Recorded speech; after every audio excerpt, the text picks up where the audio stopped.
അവധി ദിവസങ്ങൾ കുടുംബത്തോടൊപ്പം ആഘോഷിക്കാൻ ഒരു സ്വപ്നയിടം തേടുകയാണോ? ഗ്രാമീണതയുടെ സൗന്ദര്യവും ആധുനിക സൗകര്യങ്ങളും ഒരുമിച്ച് ചേരുന്ന ആനമല ഹോം സ്റ്റേസിലേക്ക് സ്വാഗതം. തനത് കൈത്തറി വസ്ത്രങ്ങൾ നെയ്യുന്ന നെയ്ത്ത് കേന്ദ്രവും ഇവിടെ സന്ദർശിക്കാം. പ്രകൃതിയോടിണങ്ങി മനസ്സ് നിറഞ്ഞ് ആഘോഷിക്കാൻ ആനമല ഹോം സ്റ്റേസിലേക്ക് വരൂ. കൂടുതൽ വിവരങ്ങൾക്കായി വിളിക്കൂ 9035290919. കാർബൺ ന്യൂട്രൽ ലക്ഷ്യത്തിലേക്ക് പഴയന്നൂർ പഞ്ചായത്ത് 70 ലക്ഷം രൂപയുടെ സോളാർ പ്ലാന്റും നവീകരിച്ച ഹാൾ ഉദ്ഘാടനവും നടന്നു. പഴയന്നൂർ ഗ്രാമപഞ്ചായത്ത് ഓഫീസിനകത്തെ എല്ലാ സ്ഥാപനങ്ങൾക്കും വൈദ്യുതി ലഭ്യമാക്കി സോളാർ പ്ലാന്റ് പ്രവർത്തനത്തിന് തുടക്കം കുറിച്ചു. 2024-25 വാർഷിക പദ്ധതിയിൽ ഉൾപ്പെടുത്തി 70 ലക്ഷത്തോളം രൂപ ചെലവഴിച്ചാണ് പഴയന്നൂർ പഞ്ചായത്ത് ഓഫീസിൽ സോളാർ പ്ലാന്റ് സ്ഥാപിച്ചിട്ടുള്ളത്. ഇതോടെ പഞ്ചായത്ത് കാർബൺ ന്യൂട്രൽ പദവിയിലേക്ക് ലക്ഷ്യമിടുകയാണ്. 27 kV off grid, 10 kV hybrid, 25 kV on grid എന്നിങ്ങനെ 3 സംവിധാനങ്ങളാണ് നിലവിൽ സോളാർ സിസ്റ്റത്തിലുള്ളത്. 25 kV ഓൺ ഗ്രിഡ് സംവിധാനത്തിൽ നിന്നുള്ള വൈദ്യുതി KSEBക്ക് നൽകുന്നുണ്ട്. 10 kV ഹൈബ്രിഡ് സംവിധാനം വഴി പഞ്ചായത്തിന് ആവശ്യമായ വൈദ്യുതി എടുത്ത ശേഷം ബാക്കി വരുന്നത് KSEBക്ക് നൽകുകയാണ് ചെയ്യുന്നത്. സോളാർ പ്ലാന്റ് പ്രവർത്തന ഉദ്ഘാടനം ഗ്രാമപഞ്ചായത്ത് president PK Muraleedharan switch on ചെയ്ത് നിർവഹിച്ചു. വൈദ്യുതി ഉപയോഗിക്കുന്നത് മാത്രമല്ല, വൈദ്യുതി ഉത്പാദിപ്പിക്കുന്ന ഒരു പഞ്ചായത്തായിട്ട് പഴയന്നൂർ ഗ്രാമപഞ്ചായത്ത് മാറുകയാണ്.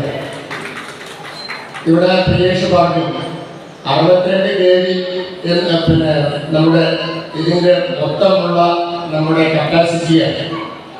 അത് ഓരോ മേഖലയ്ക്ക് തിരിച്ചു വരിക കടന്നുകൊണ്ടിരിക്കാൻ വേണ്ടി നടക്കുന്നില്ല. നമുക്കറിയാം, ഇന്ന് പഞ്ചായത്തുകളുടെ സർക്കാർ സ്ഥാപനങ്ങളൊക്കെ തന്നെ പേപ്പർലെസ് ആണ്, കടലാസിലല്ല ഒരു കാര്യം ചെയ്യുന്നത്. ഒരു പരാതി കൊടുക്കണമെങ്കിൽ തന്നെ നമുക്ക് ഓൺലൈനിൽ പരാതി കൊടുക്കണം. ഏറ്റവും താഴെ തരത്തിലുള്ള സാധാരണ ജനങ്ങളുടെ ആവശ്യങ്ങൾ വരെ ഇപ്പോൾ ഓൺലൈനും അതുപോലെയൊക്കെ കമ്പ്യൂട്ടറൈസേഷൻ ആയതുകൊണ്ട് ആ രീതിയിലാണ് ചെയ്യുന്നത്. അപ്പം അതുകൊണ്ട് ഏത് സമയത്തും നമുക്ക് വൈദ്യുതി വേണം. നമ്മുടെ സംസ്ഥാനത്തെ വൈദ്യുതിയുടെ ലഭ്യത നമുക്ക് എല്ലാവർക്കും അറിയാം. അത്യാവശ്യ ഘട്ടങ്ങളിൽ പലപ്പോഴും നമുക്ക് കറണ്ട് ഉണ്ടാകാറില്ല. അതുകൊണ്ട് തന്നെ ഓഫീസുകളുടെ പ്രവർത്തനവും സാധാരണക്കാർക്ക് ആവശ്യമായ ഇതോടൊപ്പം നവീകരിച്ച ഗ്രാമപഞ്ചായത്ത് ഹാളിന്റെ ഉദ്ഘാടനവും സംഘടിപ്പിച്ചു. സോളാർ സംവിധാനത്തിലൂടെ വൈദ്യുതിയുടെ കാര്യത്തിൽ സ്വയം പര്യാപ്തമാവുകയാണ് ഭരണസമിതി ലക്ഷ്യമിടുന്നതെന്ന് പ്രസിഡന്റ് PK മുരളീധരൻ ഉദ്ഘാടന വേളയിൽ പറഞ്ഞു. വൈസ് പ്രസിഡന്റ് രമ്യ വിനീത് അധ്യക്ഷയായിരുന്നു. അനാർട്ടിന്റെ ജില്ലാ എഞ്ചിനീയർ പ്രിയേഷ് പദ്ധതി വിശദീകരണം നടത്തി. വികസനകാര്യ standing committee chairperson AK Latha, ഗ്രാമപഞ്ചായത്ത് അംഗങ്ങളായ K Jayaprakashan, N Yashoda, Radha Raveendran, S Suja, Pazhayannur panchayat secretary in charge K Manoj തുടങ്ങിയവർ സംസാരിച്ചു.